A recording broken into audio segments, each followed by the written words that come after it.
Había una sonrisa en mi cara el día de su boda. Una sonrisa perfecta, ensayada frente al espejo durante semanas.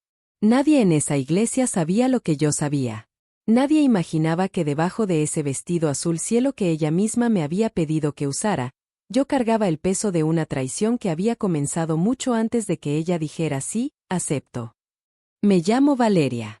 Y esta es la historia de cómo perdí a mi ex, a mi mejor amiga, y encontré algo que ninguna de las dos esperaba que yo encontrara. Conocí a Daniel cuando tenía 23 años.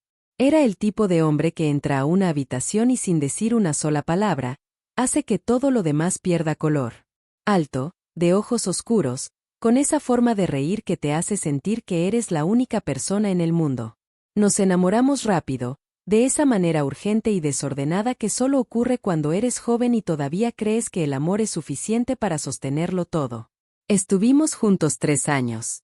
3 años de viajes improvisados, de peleas absurdas a las 2 de la mañana, de reconciliaciones que sabían a miel y a promesas. 3 años de construir algo que yo creía sólido, que yo creía real. Camila era mi mejor amiga desde los 16. La persona que estuvo conmigo cuando murió mi madre. La que me sostuvo cuando creí que no podría levantarme. La que sabía exactamente cómo me gustaba el café, qué canciones me hacían llorar, y cuáles eran mis miedos más profundos. Era mi hermana de alma.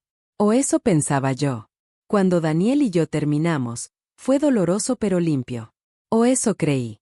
Él me dijo que necesitaba espacio, que se sentía atrapado, que no era yo, que era él. El discurso clásico. Lloré durante semanas.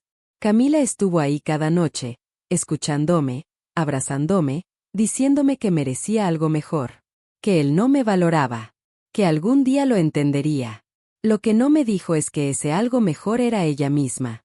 Pasaron 6 meses desde nuestra ruptura cuando Camila me llamó con una voz extraña. Tensa. Como alguien que practica lo que va a decir antes de marcar el número. Me dijo que tenía que contarme algo importante. Que esperaba que lo entendiera. Que su amistad conmigo era lo más importante del mundo para ella. Y entonces lo dijo.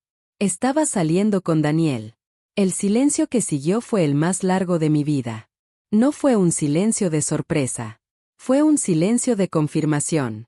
Porque algo en mí, algo pequeño y frío que vivía en el fondo de mi estómago, ya lo sabía. O al menos lo sospechaba. Había visto cosas. Pequeñas cosas que en su momento decidí ignorar porque confiar era más fácil que dudar. Le dije que estaba bien.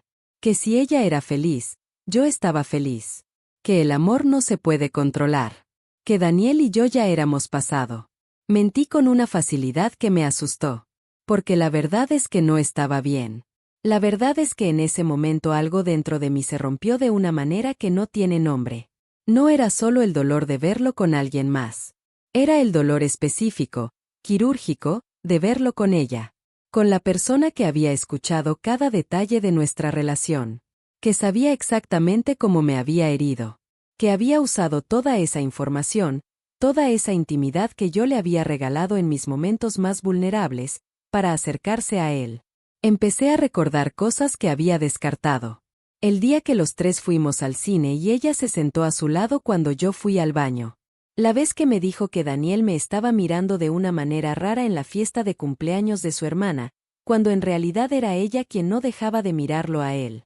Los mensajes que tardaba en responder los mismos días que Daniel decía estar ocupado. Las veces que preguntaba por él con un interés que yo interpreté como preocupación de amiga. Había sido ciega. O había querido serlo. Decidí no decir nada. Decidí observar. Decidí esperar. Los meses pasaron y su relación avanzó a una velocidad que me dejó sin aliento. En menos de 1 año ya vivían juntos. En menos de 2, él le propuso matrimonio en un restaurante al que yo misma lo había llevado en nuestro 2º aniversario. Camila me lo contó con una emoción que no podía fingir. Genuina. Brillante. Y yo sonreí y le dije que era hermoso. Por dentro, algo en mí decidió que era momento de saber la verdad completa. No soy una persona vengativa por naturaleza. Quiero que eso quede claro. No me levanté un día decidiendo destruir su felicidad. Lo que hice fue simplemente dejar de ignorar las señales que siempre habían estado ahí. Empecé por lo más básico. Las redes sociales. Los registros de llamadas que Daniel había dejado en un teléfono viejo que yo todavía tenía guardado en una caja, porque nunca terminé de limpiar ese capítulo de mi vida. Mensajes que creía borrados. Fechas que no coincidían con lo que me habían contado.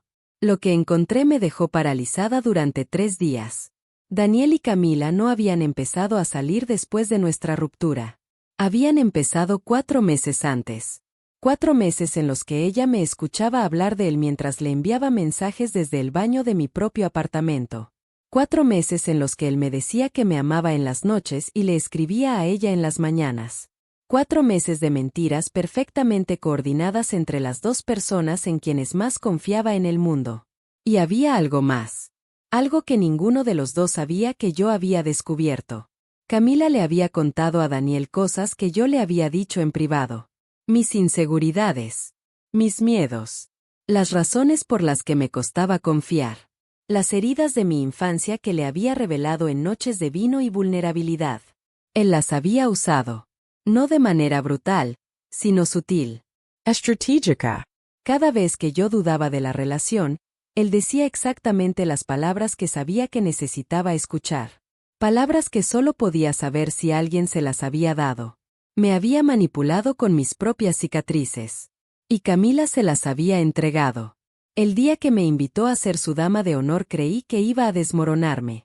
Estábamos sentadas en su cocina, tomando el mismo café de siempre, y ella me miró con esos ojos grandes y me dijo que yo era la persona más importante en su vida, que no podía imaginarse ese día sin mí a su lado. Dije que sí. No porque fuera ingenua, sino porque ya tenía un plan. No era un plan de venganza violenta ni dramática. Era algo mucho más simple, mucho más permanente. Iba a dejar que la verdad saliera sola, porque la verdad siempre lo hace, tarde o temprano. Yo solo iba a asegurarme de estar presente cuando ocurriera. Empecé a recopilar todo con cuidado. Las conversaciones, las fechas, las capturas de pantalla que había encontrado.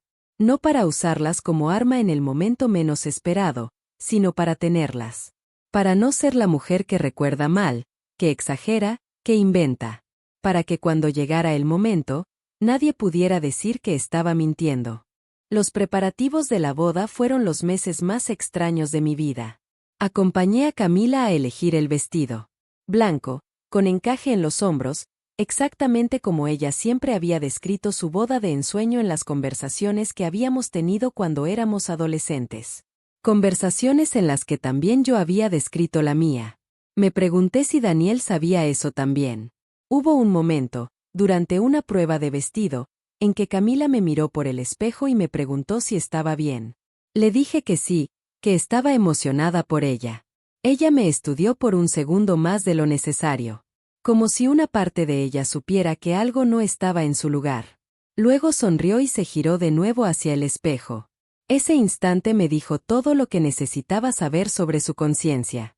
La semana antes de la boda, ocurrió algo que no esperaba. Daniel me llamó. No para hablar de los preparativos. No para coordinar algo relacionado con la ceremonia. Me llamó a las 11 de la noche, con una voz que reconocí de inmediato. Era la voz que usaba cuando estaba asustado y trataba de no demostrarlo. Me dijo que necesitaba hablar conmigo. Que había algo que llevaba tiempo queriendo decirme. Que lo que había pasado entre nosotros no había sido lo que yo pensaba. Le dije que lo escuchaba. Me dijo que lo sentía. Que sí, que habían empezado antes. Que sabía que estaba mal. Que nunca había encontrado la manera de decírmelo. Que esperaba que algún día pudiera perdonarlo. Lo que no me dijo es por qué me llamaba ahora. A una semana de su boda. Después de años de silencio. Se lo pregunté directamente. Hubo una pausa larga. Y luego me dijo algo que cambió todo. Me dijo que Camila no era la persona que yo creía. Que había cosas que había descubierto en los últimos meses. Que tenía miedo de cometer un error enorme. Que yo era la única persona con quien podía hablar porque yo la conocía mejor que nadie. El mundo dio una vuelta extraña en ese momento. Él me estaba pidiendo ayuda. El hombre que me había traicionado, que había construido su nueva relación sobre los escombros de la nuestra, me estaba llamando a mí. A la persona a quien habían herido entre los dos. Buscando consejo. Buscando confirmación de algo que lo asustaba. Le pregunté qué había encontrado. Lo que me contó superó todo lo que yo había imaginado. Camila, al parecer, no había terminado sus propios asuntos pendientes cuando empezó con Daniel. Había un hombre, alguien de su trabajo, con quien había mantenido una relación paralela durante casi un año. Mensajes que Daniel había encontrado por accidente en una tableta compartida. Conversaciones que no dejaban espacio para la interpretación. Planes que incluían un futuro que no tenía a Daniel en ninguna parte. El cazador casado. El trader traicionado. No sentí satisfacción en ese momento. Lo que sentí fue algo más extraño y más tranquilo. Sentí que el universo tenía una contabilidad perfecta que yo no necesitaba administrar. Que las personas que siembran mentiras eventualmente cosechan exactamente lo que plantaron. Le dije a Daniel que lo sentía. Y lo dije en serio, aunque de una manera diferente a la que él esperaba. Lo sentía no por él, sino por la versión de él que alguna vez me había importado. Por los 3 años que habían sido reales, al menos para mí. Por la persona que había creído que era antes de ver lo que era capaz de hacer. Le aconsejé que hablara con Camila antes de la boda. Que si tenía dudas, debía resolverlas. Que casarse con miedo no era una solución sino el comienzo de algo mucho peor. Luego colgué. Y me quedé sentada en la oscuridad de mi apartamento, con el corazón latiendo despacio, sintiendo algo que tardé en reconocer porque hacía mucho tiempo que no lo sentía. Me sentía libre. La boda se celebró de todas formas. Daniel no habló con Camila. O habló y ella lo convenció. O decidió que prefería ignorar lo que sabía antes que enfrentarlo. No lo sé con certeza.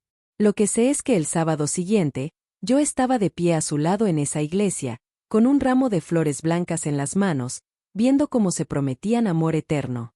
Y yo sonreí. Sonreí porque ya no me dolía de la manera que pensé que me dolería. Sonreí porque había entendido algo fundamental en esas últimas semanas. Que su historia no era sobre mí. Que su traición no definía mi valor. Que el dolor que me habían causado era real, pero que yo había sobrevivido cosas más grandes y saldría de esta también. Sonreí porque sabía algo que ninguno de los dos sabía que yo sabía. Y porque sabía que el tiempo haría el resto. En la recepción, brindé por ellos. Di un discurso corto, elegante, lleno de buenos deseos que en su superficie eran completamente genuinos. Camila Lauro. Me abrazó y me dijo que me amaba. Daniel me miró desde el otro lado de la sala con una expresión que no pude descifrar del todo. Algo entre alivio y culpa y algo más oscuro que no tenía nombre. Me fui temprano. Antes del baile. Antes de que el vino hiciera que alguien dijera algo que no debía. Besé a Camila en la mejilla, le deseé toda la felicidad del mundo, y salí por esa puerta sintiendo el aire fresco de la noche como si fuera la primera vez que respiraba en años. 3 meses después, Camila me llamó llorando. Daniel había encontrado más mensajes. No los mismos de antes. Nuevos. La conversación que había comenzado antes de la boda no había terminado. El hombre del trabajo seguía ahí. Y esta vez, Daniel no estaba dispuesto a ignorarlo. Me pidió que fuera a verla. Fui. La encontré en su sofá, con el maquillaje corrido y una copa de vino a medio tomar, pareciendo exactamente como yo había parecido cuando ella me llamó aquella noche para decirme que estaba con Daniel. La simetría era tan perfecta que por un momento no supe qué sentir. Me senté a su lado. La escuché hablar durante 1 hora. Me contó su versión, sus justificaciones, sus miedos. Me dijo que nunca había querido lastimar a nadie, que las cosas simplemente habían pasado, que ella también era humana y cometía errores. Cuando terminó, me miró y me preguntó si podía perdonarla. No solo por Daniel. Por todo. Por lo que me había hecho a mí años antes. Tomé un momento antes de responder. Le dije que sí. Que la perdonaba. No por ella, sino por mí. Porque cargar con el peso del rencor era demasiado agotador y yo quería ser liviana. Porque el perdón no significa que lo que hizo estuvo bien. Significa que yo elijo no dejar que su historia siga contaminando la mía. Pero también le dije la verdad. Toda la verdad. Le dije que sabía lo que había ocurrido desde el principio. Que sabía de los 4 meses. Que sabía de las conversaciones, de mis secretos que ella le había entregado, de las mentiras coordinadas. Le dije que había estado presente en su boda con toda esa información guardada dentro de mí, no para destruirla, sino porque había decidido que su propia vida haría el trabajo que yo no necesitaba hacer. El silencio que siguió fue diferente al mío de años atrás. El suyo fue un silencio de vergüenza. No hubo gritos. No hubo drama. Solo la verdad, limpia y sin adornos, flotando entre las dos en esa sala que olía a velas y a algo que se estaba terminando. Camila no dijo mucho después de eso. Solo asintió lentamente, como alguien que finalmente recibe una sentencia que llevaba tiempo esperando. Como alguien que en el fondo siempre supo que este momento llegaría. Le dije que esperaba que encontrara lo que realmente buscaba. Que aprendiera a ser honesta, primero con ella misma y luego con los demás. Que el amor que se construye sobre mentiras no es amor, es una deuda que siempre se cobra. Me levanté, recogí mi bolso, y me fui. Esa fue la última vez que la vi. No porque la odie, sino porque hay personas que son parte de un capítulo, no del libro entero. Y ese capítulo había terminado. Daniel y Camila se separaron 4 meses después. Lo supe por una amiga en común que todavía hablaba con los dos. No sentí alegría. Sentí la misma calma extraña que había sentido aquella noche en la oscuridad de mi apartamento después de la llamada de Daniel. La sensación de que el universo sabe lo que hace. Hoy, 2 años después de esa boda, mi vida parece completamente diferente. Cambié de ciudad. Empecé un trabajo que me llena de una manera que no esperaba. Conocí personas nuevas que no saben nada de Daniel ni de Camila ni de esa versión de mí que sonrió durante años por encima de un dolor que no quería mostrar. Conocí a alguien que no necesita saber mis secretos para usarlos después. Alguien que hace preguntas porque genuinamente quiere escuchar las respuestas. Alguien cuya honestidad, aunque a veces incómoda, es real. Y resulta que la honestidad incómoda es infinitamente preferible a la ternura que esconde un cuchillo. Lo que aprendí de todo esto no es que el mundo es cruel o que no se puede confiar en nadie. Esa sería la lección fácil. La lección real es más complicada y más valiosa. Aprendí que a veces las personas que nos traicionan nos hacen un favor que no podemos reconocer en el momento. Nos liberan de versiones de nosotros mismos que ya no nos servían. Nos empujan, sin quererlo, hacia algo mejor. Aprendí que el silencio puede ser más poderoso que el grito. Que saber y no decir, cuando se hace con propósito y no con miedo, es una forma de dignidad. Que no necesitas destruir a quien te lastimó porque la vida tiene sus propios mecanismos de equilibrio, y son mucho más precisos que cualquier revenge que puedas planear. Aprendí que el perdón no es un regalo que le das al otro. Es el regalo más importante que te puedes dar a ti mismo. Y aprendí, sobre todas las cosas, que la persona más peligrosa en cualquier traición no es quien te abandona. Es quien se queda a tu lado fingiendo que te ama mientras te entrega pieza por pieza a quien te va a romper. Esa sonrisa en la iglesia ese día no era una máscara. Era una despedida. Me estaba despidiendo de una amistad que ya llevaba años muerta, aunque yo no hubiera querido enterrarla. Me estaba despidiendo de una versión de mí que necesitaba creer que las personas siempre son lo que dicen ser. Y me estaba dando la bienvenida a algo nuevo. A una vida construida sobre lo que es real. Sobre lo que dura. Sobre lo que no necesita mentiras para sostenerse. Mi mejor amiga se casó con mi ex. Y no sabía que yo sabía todo. Pero lo que ella nunca supo, lo que quizás nunca entenderá del todo, es que el día que me traicionó no fue el día que me destruyó. Fue el día que me salvó.